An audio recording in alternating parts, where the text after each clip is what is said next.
Bonjour à tous, c'est Émilie d'Astro Intuitive. J'espère que vous allez bien. Je suis ravie de vous retrouver dans un nouveau décor pour la vidéo concernant la pleine lune. On va parler donc de la prochaine pleine lune qui aura lieu le 26 mai et on va parler un peu de ses spécificités parce que cette pleine lune, elle est un peu particulière parce que c'est une éclipse. Et donc on rentre en fait dans la petite période des éclipses qui sont chaque année, on va dire, des périodes de boost, des périodes d'évolution ou d'accélération. Donc on va voir un petit peu comment on peut utiliser au mieux ces deux starters, ces deux boosters là qui arrivent, que ce soit à la pleine lune du 26 mai ou à la nouvelle lune du 10 juin, celle qui suit juste après.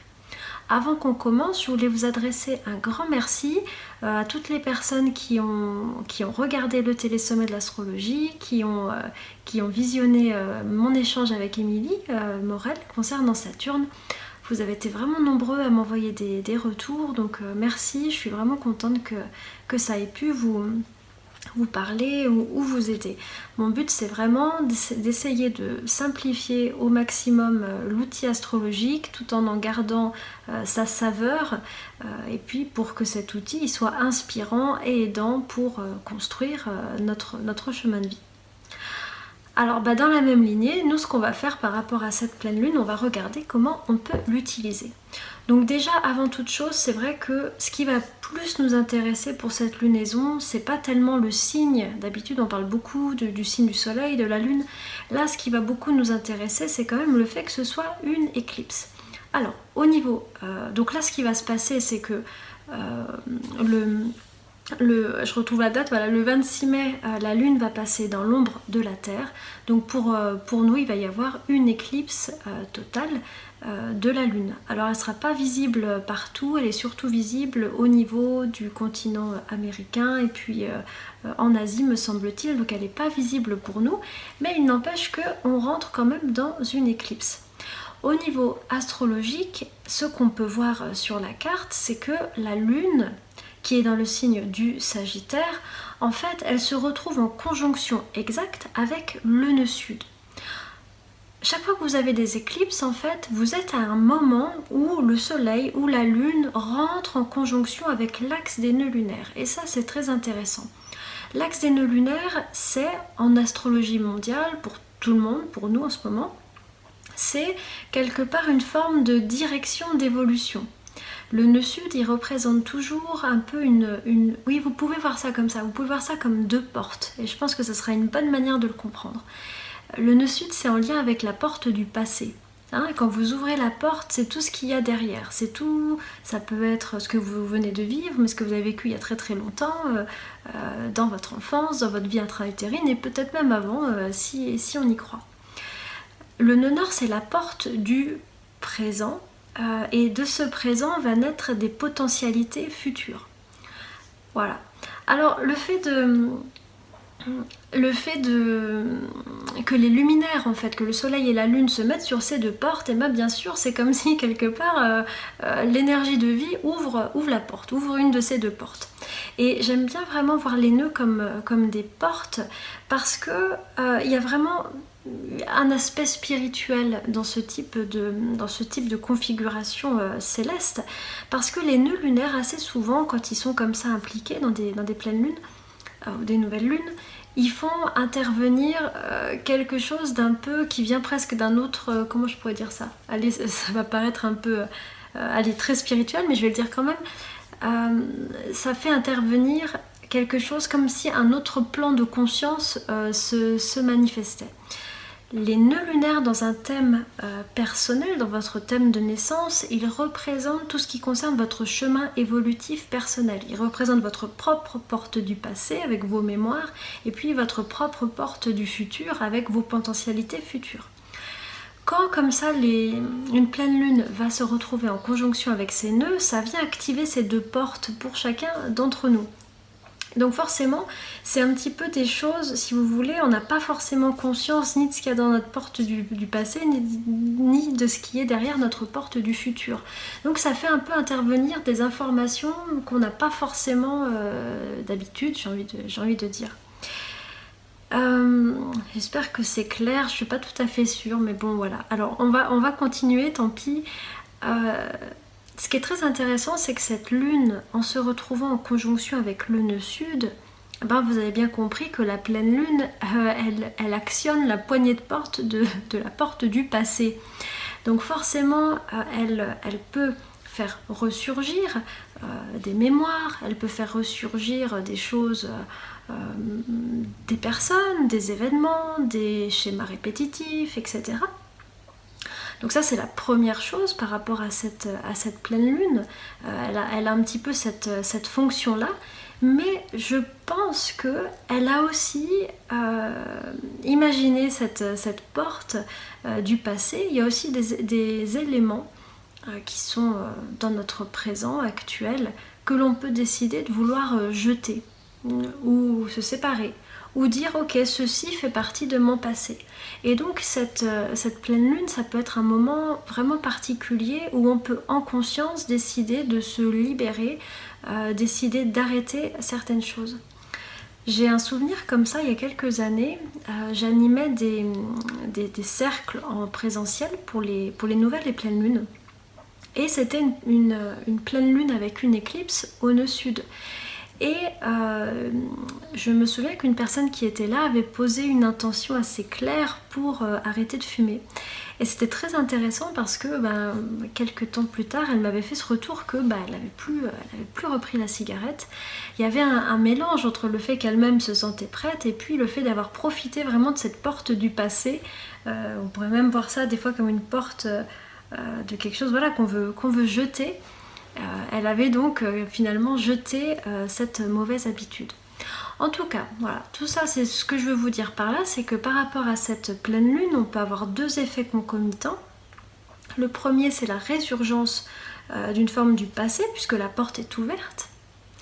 Mais attention, le passé, c'est pas forcément négatif, hein, ça peut être également, et c'est de ça dont je voulais vous parler, ça peut être aussi se souvenir de nouvelles d'anciennes connaissances, avoir d'un coup des mémoires qui remontent. Ça peut être aussi utiliser des compétences qui sont vraiment ancrées en nous, qui nous constituent. Hein. Le passé, il n'a pas qu'une vocation à être négatif. Donc voilà, il y a cette porte du passé qui est ouverte et quelque part on peut voir un petit peu ce qu'il y a dedans. Et d'un autre côté, puisqu'elle est ouverte, on peut aussi en profiter pour faire passer quelques dossiers dans cette porte du passé direction les archives. Donc ça, c'est une manière plutôt intéressante d'utiliser cette pleine lune. Voilà, et effectivement, comme elle est dans le signe du Sagittaire, le Sagittaire il est quand même lié à tout ce qui est spirituel, à tout ce qui est les croyances, la vision du monde. Donc c'est vrai que le côté un petit peu retrouver des mémoires spirituelles, retrouver peut-être pourquoi pas une culture, une philosophie de vie issue peut-être d'une autre culture que la nôtre, c'est quelque chose, pourquoi pas, qui peut être possible pour cette pleine lune. Ou en tout cas retrouver d'anciennes manières de comprendre le monde ou d'anciennes croyances, etc. Ça peut être en lien avec l'énergie de cette pleine lune. Mais ça, j'imagine, c'est un petit peu plus anecdotique. Ça se manifestera, je pense, pour moins de personnes. Ça, c'est du côté lune. Alors forcément, ce processus-là, imaginez quand les portes s'ouvrent, vous pouvez imaginer comme dans ces vieux films d'Indiana Jones, où ça grince, on fait basculer une porte, je ne sais pas si vous voyez un peu l'image que j'ai, mais voilà, ça grince, c'est difficile. Tout ça pour dire que tout ce processus-là, il demande en règle générale beaucoup d'énergie. C'est des moments qui sont quand même un petit peu... engageant, un petit peu fatigant, et ça explique aussi pourquoi on est souvent un peu bas en énergie, un peu fatigué. Vraiment une excellente manière de vivre les éclipses, c'est d'essayer au maximum, je dirais, d'être dans une conscience spirituelle de cette ouverture des portes, parce que c'est comme si on est aussi relié à une dimension un peu plus haute, un peu plus spirituelle, et plus on le vit en conscience et plus c'est intéressant. Plus on peut aussi s'élever et profiter. Alors donc, bon, voilà. je résume. Oui, c'est ça que je voulais vous dire, c'est que les éclipses se passent en 2 temps. Et donc là, on voit bien que le premier temps, c'est un temps où on jette, on archive, on se débarrasse. Et puis le second temps, lors de la nouvelle lune, ça sera un moment où on se dirige vers des perspectives futures, on ouvre la porte de l'avenir. Donc c'est bien d'essayer de le conscientiser, de ne pas vouloir aller trop vite, mais peut-être de bien jouer le jeu de ce nettoyage pour profiter comme il faut de la prochaine nouvelle lune du 10 juin. Ces 2 cycles sont vraiment liés. Voilà pour la lune. Alors de l'autre côté soleil, qu'est-ce qu'on a? Eh bien on a le soleil qui est rentré en Gémeaux. Il est rentré en Gémeaux et voilà, moi et les dates, vous savez, c'est une grande histoire d'amour. Je crois que c'est le 20, oui, le 20 mai. Et ce qui nous intéresse beaucoup, c'est que quand le soleil rentre en Gémeaux, forcément, il forme une conjonction actuelle, il se rapproche du nœud nord dans le signe des Gémeaux. Alors il y a quelque chose de très intéressant, c'est que si vous voulez, le Gémeaux nous montre actuellement des compétences à acquérir. Il nous montre une énergie qui nous fait évoluer à un moment donné au niveau collectif. Et quand le soleil passe proche de ce nœud nord, il nous montre encore plus clairement ce qui peut nous aider à évoluer. Donc c'est vraiment des semaines très intéressantes, ces semaines de conjonction soleil-nœud nord, parce que c'est des moments où on peut avoir comme ça justement, c'est cette fameuse porte de l'avenir qui commence à s'activer. On peut avoir des prises de conscience, on peut d'un coup avoir des espèces de flashs sur ce qui va arriver ensuite, ou ce qui est bon pour nous, etc. Donc on rentre un petit peu là-dedans. C'est particulièrement vrai à un niveau collectif, à un niveau mondial, et ça l'est aussi un petit peu à un niveau individuel. Ça l'est particulièrement si dans votre thème vous avez le nœud nord également en Gémeaux. Alors là, forcément, vous êtes en plein dans l'œil de mire. Vous êtes concerné par ces énergies. Alors, le passage, là actuellement, on a quand même, maintenant on va parler un peu plus des énergies actuelles, même si je pense que ce que je viens de vous dire là sur la porte du passé, c'est vraiment ce qui va beaucoup nous occuper. Mais au niveau des énergies actuelles, on a quand même donc 3 planètes en Gémeaux, et puis ce fameux soleil. Alors, le soleil, quand il rentre dans ce signe, il nous parle de favoriser c'est un moment en fait d'ouverture. C'est un moment où il est question d'aller vers une diversité d'expériences, d'activités, de personnes. C'est un moment où il faut quelque part libérer son énergie, on va dire l'invitation est à libérer son énergie tout azimut. Si vous regardez dans la nature, dans l'hémisphère nord, qu'est-ce qui se passe au moment où le soleil est en Gémeaux? C'est un moment où vous avez une multitude de fleurs. Vous avez des fleurs de toutes les couleurs, vous avez tous les arbres qui sont en feuilles, en fleurs. Bref, vous avez une très très grande proposition, une très très grande diversité d'êtres, de couleurs, etc. Donc ça représente un petit peu l'énergie Gémeaux qui va s'intéresser un petit peu comme notre regard dans la nature qui va un peu partout parce que tout est beau. Et bien ça représente l'énergie Gémeaux.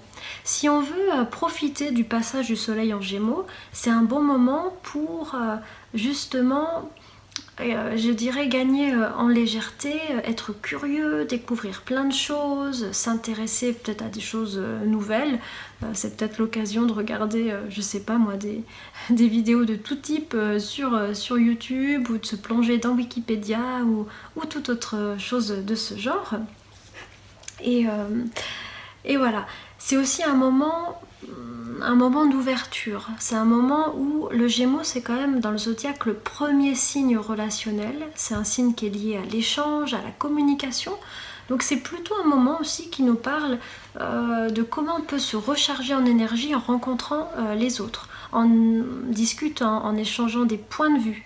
Quand le soleil était en taureau, on gagnait plutôt de l'énergie en se recentrant sur notre corps, sur des expériences sensorielles. Et là, on est plutôt rechargé en étant dans des expériences plus intellectuelles et relationnelles. Donc c'est un moment un peu de voilà, d'ouverture après un peu ce moment cocooning du soleil en taureau. Voilà.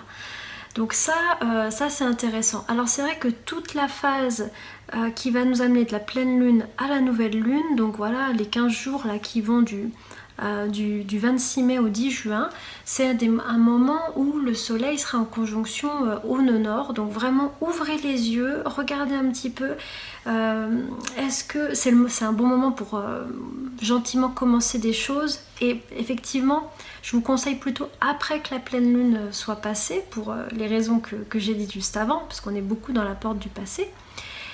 Mais voilà, n'hésitez pas à commencer à observer, est-ce que j'ai envie de faire des nouvelles choses, est-ce que je me projette vers quelque chose de nouveau, est-ce qu'il y a des nouvelles possibilités qui s'ouvrent à moi, etc.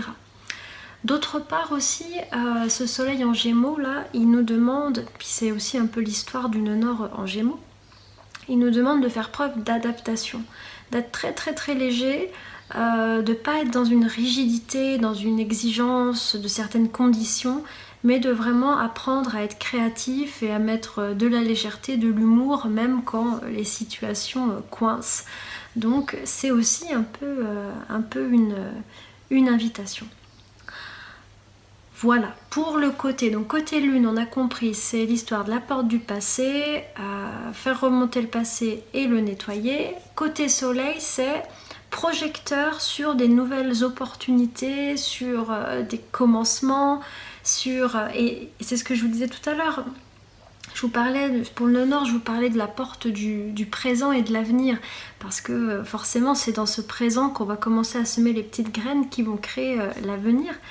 Donc on est dans cette période-là, pour 15 jours, de commencer à se projeter et à semer des petites graines de futur enchanté, on va dire ça comme ça. Voilà, donc ça c'est côté soleil. Plutôt sympa, hein, côté soleil, c'est vrai que la phase Gémeaux, elle est souvent assez ludique, il y a plus d'activités, on voit plus de monde. En règle générale, c'est une énergie assez sympa. Voilà. Alors, autre chose dont je voulais vous parler pour cette pleine lune, un aspect qui nous donne passager, un aspect passager, mais qui nous, voilà, peut-être petite chose à noter, c'est qu'on a également Vénus et Mercure dans le signe des Gémeaux. Alors par exemple, ça c'est quand même un excellent moment si on veut parler au sein de nos relations, surtout affectives, hein, comme c'est Vénus là dont il est question. Vénus en Gémeaux, c'est vrai que son talent c'est quand même de pouvoir exprimer et manifester des émotions ou des sentiments. Donc c'est le bon moment par exemple pour mettre à plat, pour discuter, clarifier, bref, travailler tout ce qui est communication au sein de relations importantes dans lesquelles il y a de l'affect. Alors là où c'est un peu compliqué, en tout cas c'est le défi, c'est que Vénus et Mercure se trouvent en aspect de carré à Neptune pour cette pleine lune. Et si vous voulez, alors ça c'est quand même un aspect qui marque souvent une forme de confusion, une forme de rêverie aussi, de rêverie romantique, de rêverie amoureuse, de projection, d'erreur d'aiguillage, le fait voilà, qu'on n'ose pas forcément justement parler, puis qu'on imagine tout un tas de choses. Si jamais vous êtes un peu sensible à ça, à la rêverie romantique, warning, alerte pour cette pleine lune, parce que on pourrait bien être pris là-dedans. Donc c'est voilà, c'est un petit peu ce dont il faut se méfier, et justement plutôt essayer d'être je dirais pas rationnel, mais en tout cas essayer plutôt de clarifier, de discuter, de poser les choses plutôt que de projeter. Hein, c'est vraiment une pleine lune qui peut aussi faire grossir un peu certaines situations, parce qu'on imagine, parce qu'on fait des suppositions. Là, tout ce qui est de l'ordre de la supposition, de j'imagine quelque chose, là il faut oublier, ça va pas bien se passer. Enfin, c'est pas que ça va pas bien se passer, mais ça risque de nous emmener dans des endroits qui sont faux en fait, qui sont pas forcément évolutif. Donc voilà, ça c'est une chose. Et puis d'autre part, l'autre manière de comprendre ce carré, qui est peut-être un petit peu plus sympa, c'est que si vous voulez un aspect de carré, c'est comme si la planète, donc la planète lente, donc ici c'est Neptune, elle fait une pression en fait, elle exerce une pression pour pour quelque part nous faire intégrer son énergie. Et là, c'est comme s'il y a une pression à la pleine lune pour mettre un peu plus de spiritualité, un peu plus d'intuition, que ce soit dans nos relations amoureuses et également dans notre tête au niveau de nos réflexions. C'est un peu une pression pour s'ouvrir, pour ouvrir l'espace du cœur, pour ouvrir quelque chose d'un peu plus sacré, je dirais. Voilà, donc c'est particulier parce que en même temps, voilà, des fois, on a l'impression qu'on s'ouvre à cette énergie, mais on est aussi dans l'illusion. Donc on est un peu sur un fil. Les aspects de Neptune, c'est souvent les plus délicats, je dirais, à appréhender. Maintenant, je voulais enfin vous parler de quelque chose parce que ça c'est important et je vous en ai pas parlé. Je voulais revenir sur Jupiter. Jupiter qui est en Poisson actuellement. Alors lors de la dernière vidéo, j'avais pas les dates, hein. Donc les voici, mais sans doute vous les aurez déjà trouvés par vous-même, mais c'est pas grave. Jupiter actuellement, il est dans le signe des Poissons. C'est sa première entrée dans le signe. Il y est du 14 mai au 28 juillet. Pourquoi j'enchaîne directement de Neptune à Jupiter? Vous avez peut-être l'impression que c'est très brouillon, mais en fait, pas vraiment, parce qu'en fait, les deux disent quelque chose de similaire. Sauf que le carré de Neptune, il est très passager, d'ici 10 jours, c'est fini. Par contre, l'entrée de Jupiter en Poisson, on l'a vu, là, ça va durer au moins 2 mois. Alors, je voulais vous dire quelque chose sur Jupiter. C'est que Jupiter, si vous voulez, c'est une planète qui nous dit... qui reste une année environ dans un signe. Donc là c'est sa première incursion, elle va revenir en Verseau puis elle rentrera en Poisson. Et Jupiter nous dit la croissance cette année passe par l'acquisition de telle ou telle qualité, de telle ou telle compétence. Et quand Jupiter est dans le signe des Poissons, les compétences qui nous sont demandées de développer sont des compétences de type intuitive, spirituelle, de type ouverture à d'autres manières de comprendre le monde, qui sont des manières pas forcément rationnelles, qui n'ont pas forcément d'explication scientifique. Et en ce moment, voilà, Jupiter, il commence à valuer, il commence à donner de l'importance à ces expériences. Et c'est assez particulier parce que quand Jupiter était en Verseau, il donne plutôt de l'importance je dirais à la recherche scientifique, parce que le Verseau est quand même un signe assez scientifique.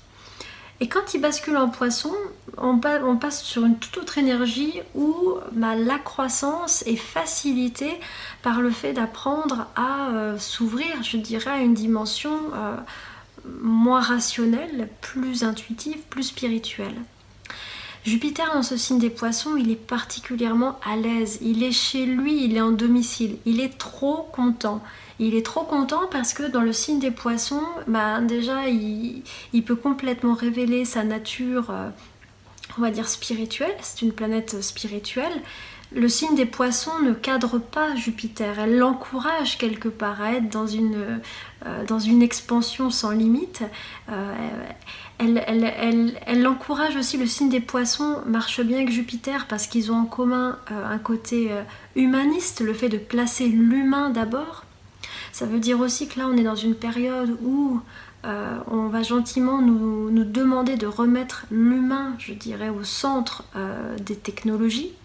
Et c'est vrai que ce qui n'était pas forcément le cas depuis quelques temps. Donc voilà, Jupiter, il est vraiment comme un poisson dans l'eau, et c'est le cas de le dire, il peut vraiment fonctionner à plein régime. Alors nous, à un niveau personnel, c'est un bon moment justement pour un petit peu remettre plus, je dirais, d'intuition, plus de spiritualité dans notre quotidien. Si vous avez des planètes en Sagittaire, en Poisson, etc., cette énergie de Jupiter en Poisson, elle vous est totalement familière. C'est comme si vous pouvez vous permettre d'exprimer ses qualités. C'est ça qui est intéressant aussi avec Jupiter, c'est que souvent le signe dans lequel est Jupiter, c'est en lien avec ce qui est socialement accepté à un moment donné. Alors là, bah voilà, on est quand même dans une civilisation extrêmement technologique et scientifique, où les valeurs spirituelles et intuitives sont assez décriées. Et là, petite fenêtre dans l'esprit du temps, petite fenêtre où il peut y avoir une forme d'acceptation ou de reconnaissance de ces qualités. Si vous êtes plutôt un intellectuel, si vous êtes plutôt marqué par la Vierge, par le Gémeaux, eh bien c'est vrai que ce Jupiter, quelque part, il va exercer une pression d'ouverture aussi à une dimension un petit peu plus intuitive. Voilà.